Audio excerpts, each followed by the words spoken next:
least amount, he thinks that he can build per square foot. I mean, for one bedroom, we want to build a tract of one bedroom. But do we want one bedroom? Or one duplex. But let me just tell you the difference, the cost difference between a 1-bedroom and a 3-bedroom house is that much. Really? Yeah, because in building it, you mean? Yeah. Yeah. It's all the fundamentals.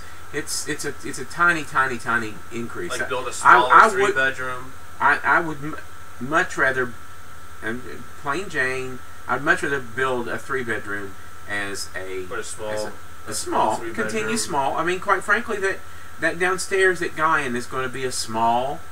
I mean, just think of it as a small 3-bedroom house. Well, we could ask him that. Is there a big price difference between a 1-bedroom and a 3-bedroom house? That's a valid question. I think if we ever did build an apartment complex, though, that it would always be good to have some 1-bedroom units. I think so. You know, and having the mix all is good. All the apartment ones we've ever looked at have at least one unit that's a 1-bedroom. Most of them have, and it would rent for 75% of what a 2-bedroom. A lot of times they rent for just as much. Maybe. I mean, like in Country Club and all those places, you pay like $25 less than if you just ordered a 2-bedroom. I mean, really.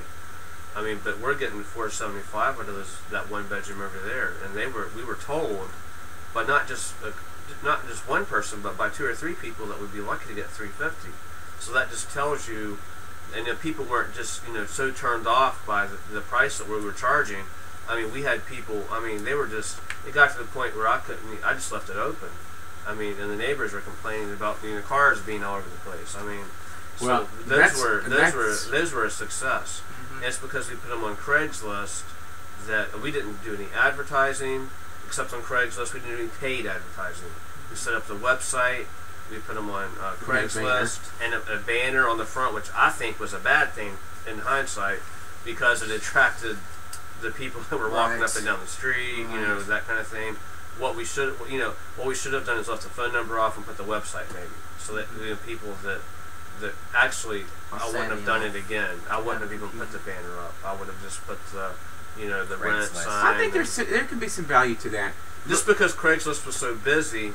And there was so much activity. I mean, we were just. You can always slap the banner up later. Yeah, I mean, it seemed like the banner just attracted undesirable. I mean, the people that didn't have jobs, they didn't work. I mean, it didn't seem like it. I don't think it was a waste of money. We could use it at some point, and it was pretty and everything.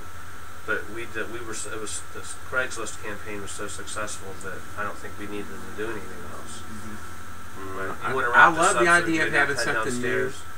I love the idea of having something new. Less worry. There's less maintenance issues. I mean, like when we do that downstairs on Guyan, we can pretty much the selectivity that we'll have on the tenants. That's the kicker. Well, just like the guy said on the thing we said today, it's your property determines your level of tenant. It really does.